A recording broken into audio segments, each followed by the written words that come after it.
Hey Fannin, how's it going? Welcome to our new series that we're doing called Epic. It's from this book called Epic by a guy named Tim Challies. I hope you saw my introductory video.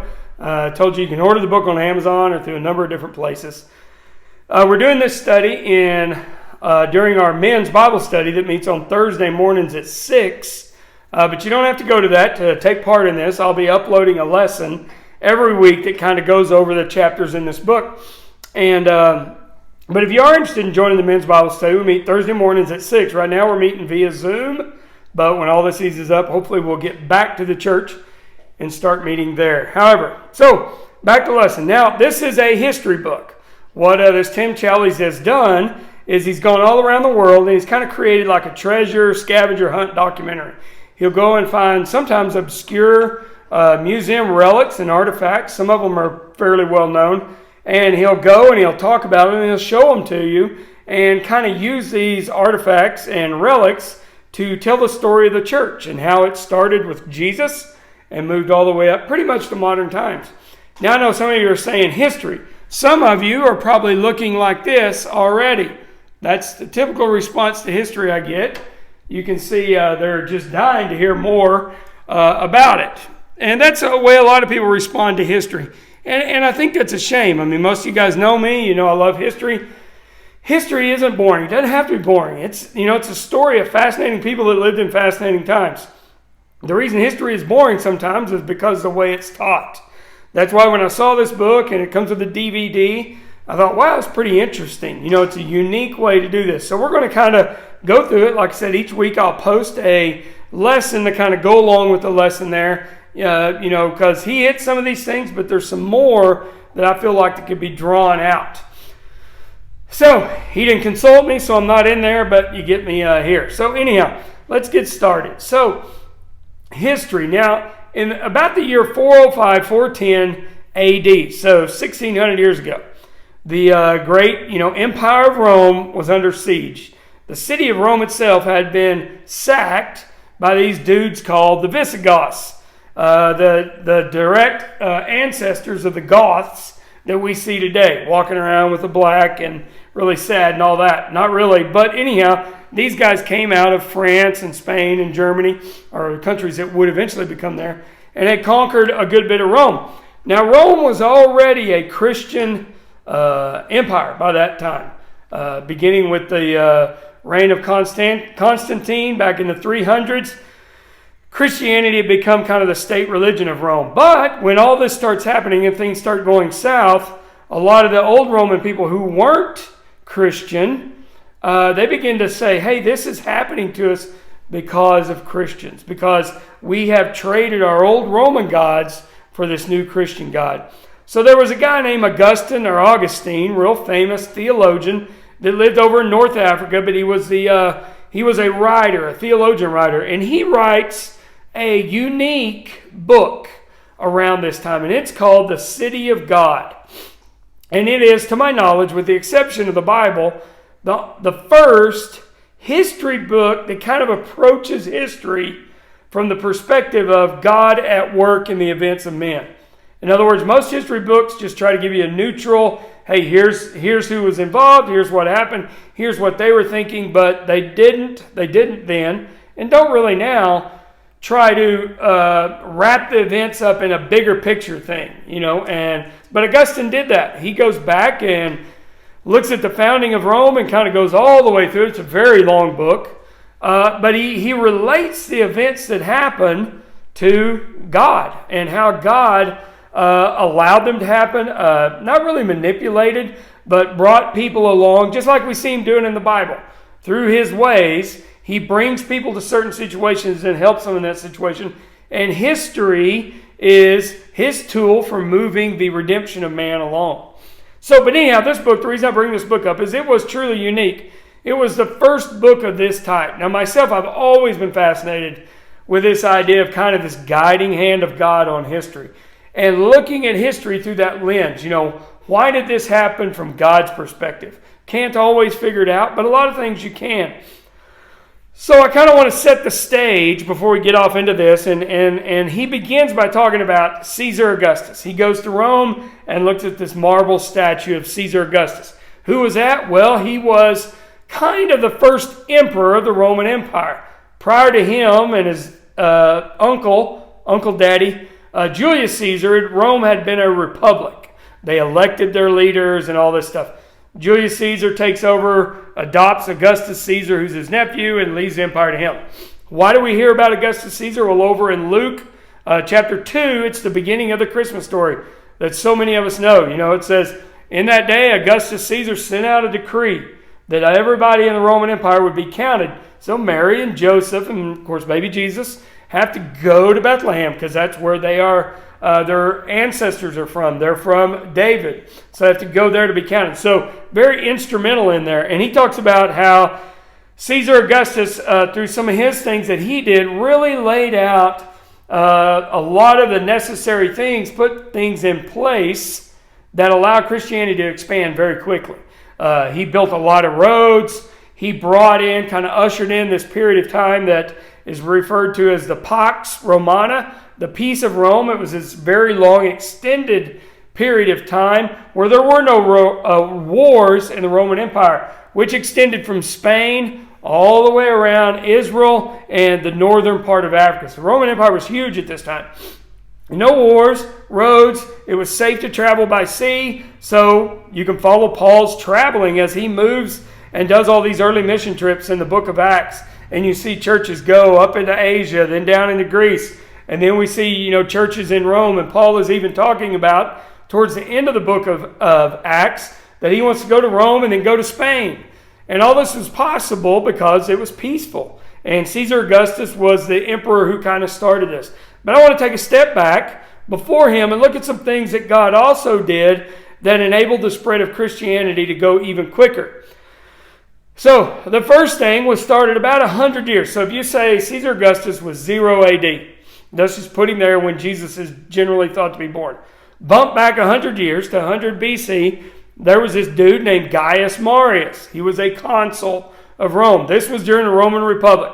In the Roman Republic, they had a senate made up of the old rich people, the old families that had settled Rome, and then they had a kind of a House of Representatives like we have, which was called the plebeian assembly, which was made up of people who were elected from other lesser classes, although they might be very wealthy. And you had two consuls. But anyhow, so Gaius Marius is the consul. And he comes along and they are having wars with Germany, or tribes coming out of Germany and down in Africa. And so at that time, the way the Romans got their soldiers was everyone who owned land, who could afford it, was called up to fight, and they had to buy their own armor, they had to buy their own swords, spears, all that type of stuff. Well, that had been traditionally the way Rome had done it. But by the time you get to this period in time, about 100 BC, they had lost a number of wars, and they just didn't have any more of these type of people who would do this. So this Gaius Marius comes along, and he says, I've got to fight a war down in Africa, I've got to fight a war up here in Germany. I need troops. So what he does is gets laws passed that allows him to draw troops from what they called the capitacense, which was the head count, the low classes who didn't own land, day laborers, and there were a lot of them. So what Marius does is he offers it to them as a job. He says, hey, you sign up for the Roman legions. You can sign up for 16 to 20 years. When you get out, number one, you'll get paid. Number two, when you get out, you'll get land and all this stuff. So before long, Rome has this large standing army. And after this is when Rome really begins to conquer large areas of what would become their empire. So why is this important? Well, because this became a standing army. They worked. It was these guys that built the roads. So you got a large group of troops over here in Greece. They're not fighting. You got to keep them busy. They got to earn their pay. So they're like, okay, send some engineers over there. Let's lay out some roads and let's build them. So they did all this stuff. They built aqueducts. They did all that. So they contributed to that, which helped that. But this idea of a standing army is important because Rome didn't have a standing army prior to this. People would get their stuff together, go fight, and then go back home. So what this enables is one of the things that we read in early church history is that Christianity spread very rapidly in the Roman army. Why did it do that? Well, we have a little hint of that over in the book of Philippians chapter 1. Paul says this. He says, I want you to know, brothers, that what has happened to me has really served to advance the gospel, that it has become known throughout the whole imperial guard. So these are the guys that were guarding Paul while he was in prison in Rome. He's sharing the gospel with them. They're becoming believers. Think back to when Jesus is crucified. What does the Roman soldier say after all that? This truly must have been the Son of God. And you have all these incidents. So because you have a standing army, because God kind of worked through this Gaius Marius, changed the way Rome did army, now you got this source of men gathered together, living together, that begin to spread the story. And within the Roman army becomes quite Christianized and gets to the point where they won't actually carry out actions against Christians. When they're ordered to persecute Christians, there's a lot of instances where these guys are like, no, we're Christians, we're not going to do it. They're not doing anything wrong. So, kind of just a look, kind of how God was already working in this. And you see his hand at work in creating the other thing. A couple more things real quick. So, about 60 years before Jesus is born, 40 years after Marius, you get three guys in Rome that kind of want to run everything. One of them's called Pompey, one of them's called Marcus Crassus, and one of them is called Julius Caesar. And the reason I bring these guys up is because of God's hand at work. A lot of their initial fighting, helping each other, occurs in the Middle East. Rome did not control the Middle East at that time. They had relationships with Egypt, but they didn't control it. So Marcus Crassus and Pompey, two of Caesar's homeboys, the triumvirate it's called, both conquer parts of Israel, Egypt, and Palestine, and Syria, and bring it under Roman rule. And bring it under there. Now it's interesting, both of these guys went into the temple when they went there. Pompey went in and said, you know what, I'm not going to mess with these guys' God and all this stuff, and he left. Marcus Crassus goes in there, goes into the Holy of Holies, steals some money and things from there, and then in his very next battle gets defeated, and legend has it that he was killed by having a vat of molten gold poured on his head. Could be. All I know is you didn't go into the temple. You definitely didn't go into the Holy of Holies. So fast forward a few years. So now Rome is in control of Israel and parts of Egypt. Egypt continues to be a problem. Fast forward a few years, and Julius Caesar and Pompey fall out of sorts and begin to have a civil war. A lot of that civil war is fought in Egypt. Why is Egypt so important? It was a grain. It was a huge breadbasket for the world. This is where you get Caesar and Cleopatra, and later on Mark Antony and Cleopatra. But what interests us is when Caesar goes into Alexandria, Egypt, to set up defenses, he gets the help of the Jewish people that live there. And they help him win that war against Pompey. So what Caesar does is set the Jews aside. He says, you know what? I'm going to allow you guys to build what would become synagogues in all throughout, because the Jews had spread out all through Europe at this point, through various other events. Caesar says, you know what? You can build your synagogues in all these other cities. Think back to the book of Acts. Where is it that Paul goes all the time when he goes into a new city? He goes into the synagogue and begins teaching. So Julius Caesar had awarded these guys 60 years before. The other thing he did is he settled Jews in Alexandria. He gave them a large part of land, a large partition of land where they could do very well.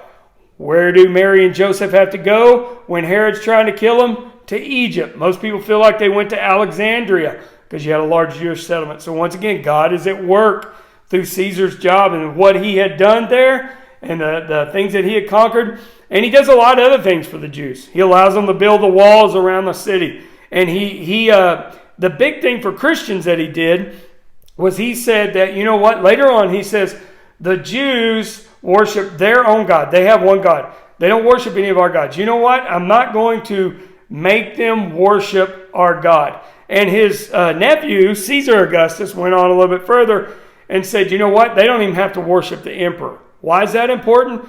Well, because early on when Christianity first starts, when you're still in the Bible, it's looked upon as a sect of Judaism.